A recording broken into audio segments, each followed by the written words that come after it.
የክብር መርዝና የሰይፍ ጫፍ ውሳኔ። ሰላም እግዚአብሔር ከሁላችን ጋር ይሁን። ውድ የናይላይቱ ቤተሰቦች እንደምን አላችሁ? እኔ እግዚአብሔር ይመስገን። እንኳን ወደ ናይላይቱ በሰላም መጣችሁ።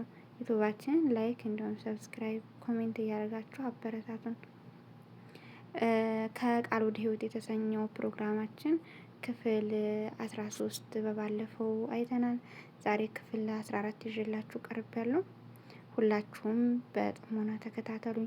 ክፍል 14 የክብር መርዝና የሰይፍ ጫፍ ውሳኔ። የእሳቱ አደጋ ሙሴ በተአምር ከሞት መትረፉ በማህበረ ዳንኤል ዙሪያ አዲስና አስፈሪ የመንፈስ ማዕበል ቀሰቀሰ። በመንደሩና በአካባቢው ያሉ ሰዎች ሁሉ ሙሴማ ቅዱስ ነው፣ እሳት ውስጥ ገብቶ ሰዎችን አድኖ በደሙ ማህበሩን ቀደሰው እያሉ በአደባባዩ ያወሩለት ጀመረ። ሰዎች በሚሄድበት ሁሉ መንገድ ይለቁለት፣ የለበሰውን ሰማያዊ አቡጀዴም ልብሱንም ለመንካት እጁን ለመሳም ይሻሙ ነበረ። ይህ ታላቅ የሰዎች ውዳሴ ግን ሳይታወቅ በሙሴ ልብ ውስጥ ረቂቅ መርዝ መርጨትን ጀመረ። መሬት ላይ የወደቀውን የወርቅ ሰዓትና የሳሙኤልን ወፍራም የገንዘብ ጥቅል በጽናት ያሸነፈ ያ አንበሳው ሙሴ አሁን ግን እውነታው እኔ ለየት ያልሁ ቅዱስ ሰው ነኝ የሚል የጥሬ ትዕቢት ሀሳብ ውስጡን ይፈታተነው ጀመረ።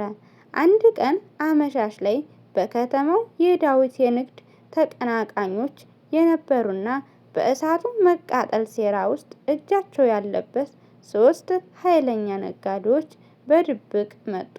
ነገር ግን የመጡት ሊጣሉ ሳይሆን የማህበሩን ተስማሚነት አይተው የህዝቡን አመጽ በመፍራት ነበረ። ለሙሴ ብቻውን ለሆነበት ስፍራ ቀርበው አባታችን ሙሴ ሆይ፣ አንተ እኮ የአካባቢው ንጉሥ ነህ። ዳዊት በከተማው ስሙ የጠፋና ንብረቱን የበተነ ምስኪን ነው። እኛ በከተማው ያለውን ትልቅ የንግድ ማህበራችንን በበላይነትንም እንድትመራልንና እንድታስተዳድርልን እንፈልጋለን። ህዝቡ አንተን ይሰማል። አንተ ፈቃድህን ስጠን እንጂ የፈለግከውን ክብርና ስልጣን እንሰጥሃለን አሉት። ሙሴ ውስጡ በድንገት ተናወጠ።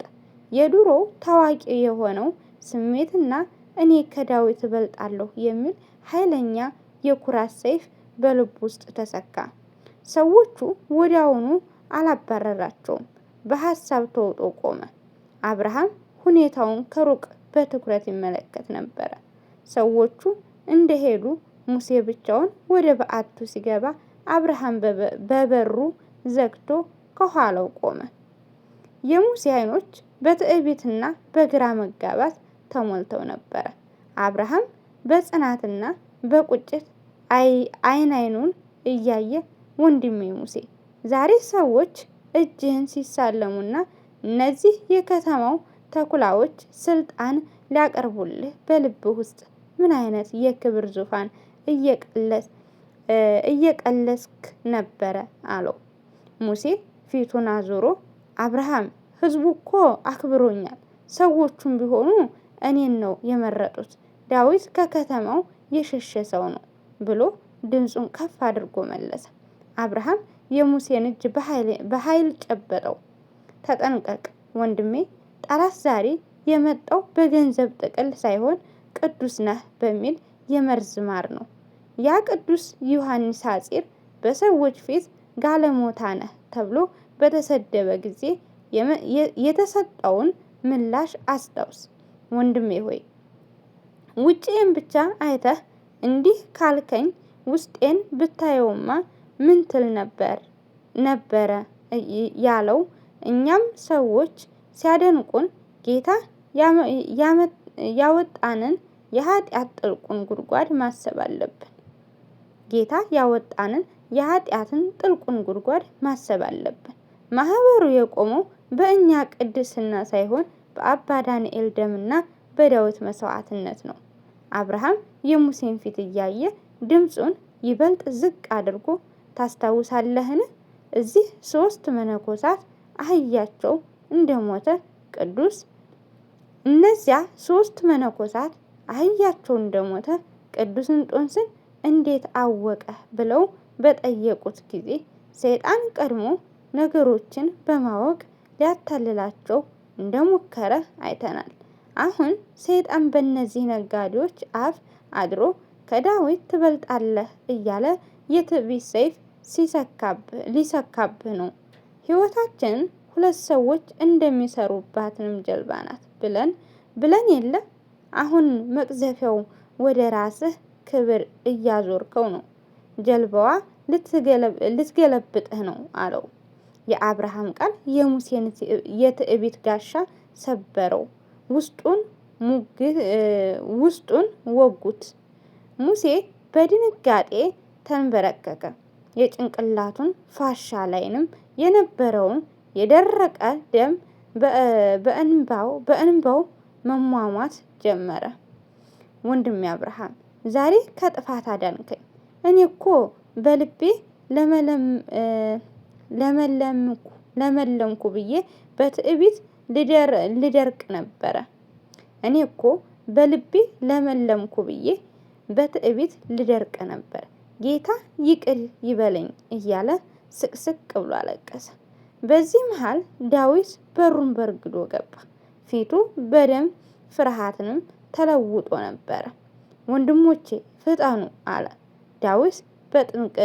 ዳዊት በጥልቀት እየተነፈሰ የሳሙኤልና የነጋዴዎቹ ቅጥረ ነፍስ ገዳዮች ማህበሩ በጦር መሳሪያ ከበውታል። የሳባና የማርታን ሕይወት አደጋ ላይ ጥለው እኛን በሕይወት ካላጠፋን እንደማይመለሱ ምለው መጥተዋል። ሙሴ ከመሬት ላይ በተወርዋሪ ተነሳ። የትዕቢት መርዝ ጠፍቶ የነበረው ያ ድሮ አንበሳይቱና ወንድማዊ ፍቅሩ በአንዴ ተቀጣጠለ። ወንድሜ ዳዊት፣ ወንድሜ አብርሃም ዛሬ ነፍሴን ለእናንተ ለአባ ዳንኤል ቤት አሳልፌ እሰጣለሁ ብሎ ወደ ውጭ ተወረወረ። ከውጭ የሚሰማው የወጣቶቹ ጩኸትና የጦሩ መሳሪያ ድምፅ ሌሊቱን